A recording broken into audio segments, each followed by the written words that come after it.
कैसे हैं आप? उम्मीद करता हूँ अच्छे होंगे। आज स्टार्ट कर रहे हैं क्लास 11th का फिजिक्स का पार्ट 6 और इसके अंदर हम कराएंगे सेकंड चैप्टर का न्यूमेरिकल। ठीक है, सेकंड चैप्टर का नाम है मात्रा तथा मापन। ठीक है, तो पहला एग्जाम्पल हम लेकर चल रहे हैं। इससे पहले हमने आपको निरपेक्ष त्रुटि, आपेक्षिक त्रुटि और प्रतिशत त्रुटि के बारे में हमने बताया था। अब इन्हीं पर आधारित हम न्यूमेरिकल आपको करा रहे हैं। पहला है, हम एक सरल लोलक का दोलन काल ज्ञात करते हैं। प्रयोग के क्रमित मापनों के लिए गए पाठ्यांकों पे इतने मान दे रखे हैं और निरपेक्ष त्रुटि, सापेक्ष त्रुटि और प्रतिशत त्रुटि की परिकल्पना करनी है हमें। ठीक है, तो सबसे पहले हमें ये जो मान दे रखे हैं 1, 2, 3, 4, 5, इन पांचों मान का हमें देखना है ये क्या चीज है, दोलन काल है। दोलन काल मतलब टी है। क्या है ये? टी। तो हमें क्या क्या पता है? T1 पता है हमको, जो हमने पहला मान है S। T2 पता है, कितना है? 2.56 S। T3 पता है 2.42 S, S का मतलब सेकेंड। T4 पता है, कितना है? 2.71 सेकेंड। और T5 पता है हमको, कितना है? 2.80 सेकेंड। ठीक है, ये चीज पता होने के बाद हम सबसे पहले जो फाइंड करेंगे इनका औसत निकालेंगे। क्या निकालेंगे? औसत। तो दिए गए समयों का औसत क्या है? समयों का औसत लिख लेना। बाकी चीज औसत क्या हो जाएगा? औसत जब भी हम फाइंड करते हैं तो क्या करते हैं, हमेशा ध्यान रखना, औसत जितनी भी चीजों का निकाला जाता है सबको प्लस करते हैं और उतने नंबर से डिवाइड कर देते हैं। औसत निकल आता है 1, 2, 3, 4, 5। इन पांचों के पांचों को हम क्या करेंगे? जोड़ेंगे। तो जोड़ेंगे किस तरीके से? 2.63 plus 2.56 plus 2.42 plus 2.71 plus 2.80 upon कितने नंबर हैं? 5 नंबर हैं। हम 5 से कर देंगे इसे डिवाइड। इनको हम करेंगे प्लस। जब इनको प्लस करेंगे ये आएगा 13.12 अपॉन कितना है? 5। इससे करेंगे डिवाइड। 5 एकम 5, 5 दूनी 10, बचा कितना है? यहां से 3 पॉइंट लगाया। 3 और कितना हो गया? 31, 5 छिक्का 30, 5 दूनी 10, 5 चौक 20, यानी कि जो हमको आया वो प्राप्त हुआ 2.624। ठीक है ना। अब हमने ये देखा कि ये जो सेकंड का मान है, सेकंड जो होते हैं वो 60 सेकंड होते हैं। 60 सेकंड के बाद वो मिनट में बदल जाता है। तो सेकंड में जो वैल्यू होती है 2 स्थान तक होती है, तीसरे स्थान तक नहीं होती। तो हमें ये जो मान प्राप्त हुआ है वो हमें कितने स्थान तक लेना पड़ेगा? 2 स्थान तक। अब 2 स्थान तक लेने के लिए हम आखिरी नंबर को देखेंगे। आखिरी नंबर अगर 5 है या 5 से ज्यादा है तब उसको हटा देंगे और उससे पहले नंबर में 1 जोड़ देते हैं। ठीक है, सपोज यहां पर 4 की जगह होता 5, तो हम इस 5 को हटा देते, इस 2 की जगह लिख देते 3। ठीक है, लेकिन अगर 5 से छोटा होता है तो उसको ऐसे ही हटा देते हैं, उसको हम नेगलेक्ट कर देते हैं। 2.6 क्या लिखेंगे हम? इसका मान हो जाएगा 2.62। ठीक है, ये हमको औसत प्राप्त हो गया। इतना आपको समझ में आ चुका। तो हमने सबसे पहले क्या निकाला? औसत। ठीक है, निरपेक्ष मान, निरपेक्ष त्रुटि निकालनी है। निरपेक्ष त्रुटि, अब निरपेक्ष त्रुटि सभी के अंदर अलग अलग हमें फाइंड करनी होगी। निरपेक्ष त्रुटि को हमने बताया था आपको किस तरीके से निकालते हैं, कि जो हमें वैल्यू दे रखी है ये हमारा प्रायोगिक मान है। इन प्रायोगिक मानों में से पहला है, तो पहली निरपेक्ष त्रुटि के लिए डेल्टा का इस्तेमाल करते हैं। पहला क्या है? T1 है, तो वो हो जाएगा 2.63 माइनस जो हमारा अभी औसत मान निकल कर आया था वो आया था 2.62। ठीक है, माइनस करेंगे इसमें से, तो देखो 2.63 में से 2.62 माइनस करेंगे, 3 में से 1 बचा, 0 बचा, 0 बचा, कितना आया? 0.01। ठीक है, इसी तरीके से T2 फाइंड करेंगे, डेल्टा T2, तो क्या हो जाएगा 2.56 माइनस 2.62। अब इसमें से माइनस करेंगे, तो जब यहां से हम माइनस करते हैं देख लेते हैं क्या होगा। 2.56 छोटा है और ये बड़ा है, तो ऊपर रखा जाएगा ये 2.56। जब माइनस करेंगे कितना होगा 6, और यहां से बचा 0.0। ठीक है, अब बड़े में से छोटा घटा है तो क्या हो जाएगा, माइनस का साइन आएगा, माइनस 0.0 कितना हो जाएगा 6। ठीक है, इसके बाद डेल्टा टी निकालेंगे T3, तो कितना हो जाएगा देखो तीसरे में 2.42 माइनस 2.62 बराबर, अब इसमें से इसे घटाएंगे तो आ जाएगा माइनस का 0.20। घटाकर देख लेना, डेल्टा T4 आएगा, निकालेंगे इसी तरीके से 2.71 माइनस 2.62 इक्वल्स टू, यहां से जब माइनस करेंगे 11 में से 2 गया, क्या बचा 9, तो ये आ जाएगा इसके। ठीक है, अब डेल्टा T5 निकालेंगे इसी तरीके से, तो कितना हो जाएगा 2.80 माइनस 2.62। इट मीन्स यहां से जब करेंगे 8 बचा और यहां से क्या बचेगा 1.0। ये हमको प्राप्त हो गया निरपेक्ष त्रुटि। ठीक है, अब निरपेक्ष त्रुटि के आने के बाद ये तो सबकी अलग अलग निरपेक्ष त्रुटि आई, जब भी हमें एक वैल्यू प्राप्त करनी होती है इनके अंदर, तब हम इनका हमेशा औसत निकालते हैं। क्या निकालते हैं, औसत।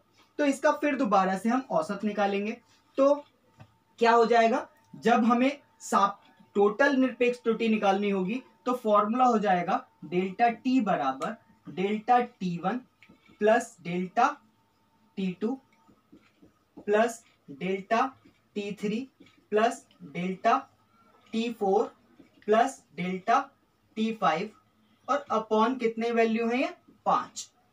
ठीक है, अब इन सब का मान हमें यहां पर उठाकर रखना है। अब हम एक चीज आपको यहां पर एक क्लियर कर देते हैं, यहां माइनस साइन आया तो, लेकिन जिस तरीके से इंसान हमेशा जब भी गलतियां करता है तो गलतियां कभी कम नहीं होती, गलतियां हमेशा बढ़ती हैं। ठीक है ना, उसी तरीके से हमें माइंड के अंदर रखना है कि त्रुटि कभी भी खत्म नहीं होती, त्रुटि हमेशा जुड़ती है। ठीक है ना, तो ये माइनस का साइन तो दे रखा है, लेकिन हम इसे माइनस नहीं करेंगे, इसे जोड़ेंगे। ठीक है, तो हमें क्या चीज प्राप्त हुई, डेल्टा T1 कितना हमारे पास 0.01। ठीक, उसके बाद 0.06 प्लस 0.0220 प्लस 0.09 और प्लस 0.18। ठीक है, ये चीज आने के बाद अब अपॉन में कितनी वैल्यू आएंगी इसकी, अपॉन में आएंगी 5। ठीक, अब ये 5 आने के बाद इन सबको हम करेंगे ऐड, यानी कि इन सबको हम प्लस कर लेंगे। तो प्लस करते हैं, देखो 9 और 1 10, 18 जोड़ेंगे 28, 28 में देखो 18 जोड़ा 28 हो गया, 28 में 20 जोड़ा कितना हो गया 48, 48 में 6 जोड़ोगे कितना हो जाएगा, 48 में 6 जोड़ना है तो हो गया 56। ठीक है, अपॉन कितना हो जाएगा 5, इससे हम करेंगे इसे डिवाइड, 5 ही कम 5, 5 ही कम 5, 5 ही कम 5। ठीक है, उसके बाद 1 बचा, 5 दूनी 10, कितने स्थान तक आया 0.112। यहां से जो लास्ट में है, तो लास्ट ये आया हमारे पास 48 में 6 जोड़कर 54 थे। ठीक है, तो यहां से कितना आएगा 0.54 अपॉन 5, 5 ही कम 5, 5 ही कम 5, और यहां से कितना आया 0, 5 अट्ठे 40, ये वैल्यू आई हमारे पास 0.108। ठीक है, बराबर ये 8 तीसरे स्थान पर आ रहा है, हम ये 5 से बड़ा है इसलिए इसे छोड़ देंगे, इससे पहली संख्या में 1 जोड़ देंगे तो कितना हो जाएगा 0.11। ये सेकंड हमें पता चल गया निरपेक्ष त्रुटि। ठीक है, यहां तक हमने निरपेक्ष त्रुटि फाइंड कर ली। अब हमें निकालनी है सापेक्ष त्रुटि। क्या निकालनी है हमको, सापेक्ष त्रुटि। तो सापेक्ष त्रुटि क्या होती है वो चीज देख लेते हैं। सापेक्ष त्रुटि, सापेक्ष त्रुटि जब निकालते हैं तब निरपेक्ष त्रुटि के अपॉन में, निरपेक्ष त्रुटि कितनी है डेल्टा टी, इसके अपॉन में जो पहले टी आई थी, जो टोटल औसत आया था, वास्तविक मान आया था, उसको हम अपॉन में लिख देते हैं। तो बराबर ये कितना है 0.11 अपॉन वो वैल्यू कितनी थी 2.62, ठीक है 2.62। यहां से पॉइंट हटा देंगे, यही हमारे पास क्या हो जाएगा 11 अपॉन 262। ये हमारे पास कितना हो जाएगा सापेक्ष त्रुटि प्राप्त हो जाएगी, ठीक है। सापेक्ष त्रुटि के बाद अब हमें फाइंड करनी है प्रतिशत त्रुटि। क्या फाइंड करनी है प्रतिशत त्रुटि। प्रतिशत त्रुटि, प्रतिशत त्रुटि क्या होती है कि जो सापेक्ष त्रुटि निकल कर आती है, इस सापेक्ष त्रुटि की अगर हम 100 से मल्टीप्लाई कर दें, यानी कि कहा जाए सापेक्ष त्रुटि इसकी हमने 100 से मल्टीप्लाई कर दिया, परसेंट का साइन लगा दिया, तो ये हमारी प्रतिशत त्रुटि आ जाती है। फिर से करते हैं वैल्यू 0.11 2.62 इंटू 100%, ठीक है। पॉइंट से पॉइंट हट जाएगा, ठीक है, पॉइंट से पॉइंट हट जाएगा। अब हम क्या करेंगे बच्चे, अगर ध्यान दें थोड़ा सा, यहां पर हम इस वैल्यू को एक स्थान अगर यहां से कम कर दें और एक स्थान यहां से कम कर दें तो थोड़ा सा छोटा हो जाएगा। क्यों? क्योंकि ये जो डेल्टा शब्द है, डेल्टा बहुत छोटा होता है, तो हम इसे पॉइंट के एक स्थान तक भी ले सकते हैं। तो ऐसा करने से पॉइंट कटा, और यहां से अगर हम इसे काटते हैं तो इसको हम त्रुटि है, त्रुटि को थोड़ा सा अप्रोक्सीमेट में लेकर चलते हैं। 25 समझकर इसे काटेंगे तो करीब 4 बार जाएगा। 25 चौका 100, 4 कम 4, यानी कि 4% हमारी प्रतिशत त्रुटि प्राप्त हो गई, ठीक है। आगे बात समझना। अगर आप इस तरीके से 4% ऐसे ना लिखना चाहें तो इसे पॉइंटों में पूरा काटिए। काटने के बाद आपको क्या करना होगा, जो हमने बताया था कि लास्ट में 5 से बड़ी संख्या उसको हटाकर लिखेंगे तो 4% ही आएगा, ठीक है। यहां से आपका पहला न्यूमेरिकल ये पूरा हो जाता है, ठीक। बच्चे नेक्स्ट है क्वेश्चन, 1 मीटर लंबी एक छड़ की सहायता से किसी सड़क की चौड़ाई 20 मीटर नापी जाती है। इस माप में अधिकतम कितने प्रतिशत त्रुटि हो सकती है?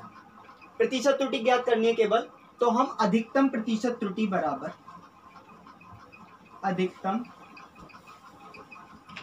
प्रतिशत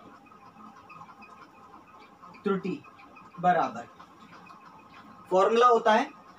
अब प्रतिशत त्रुटि लंबाई में निकालनी है, ये लंबाई दे रखी है, छड़ की सहायता से इतनी लंबाई, लंबी तो होगी, मीटर है, मीटर का मतलब लंबी है, लंबी चीज है, तो लंबाई को डेल्टा एल से रिप्रेजेंट करेंगे, अपॉन एल इंटू 100%, ठीक है।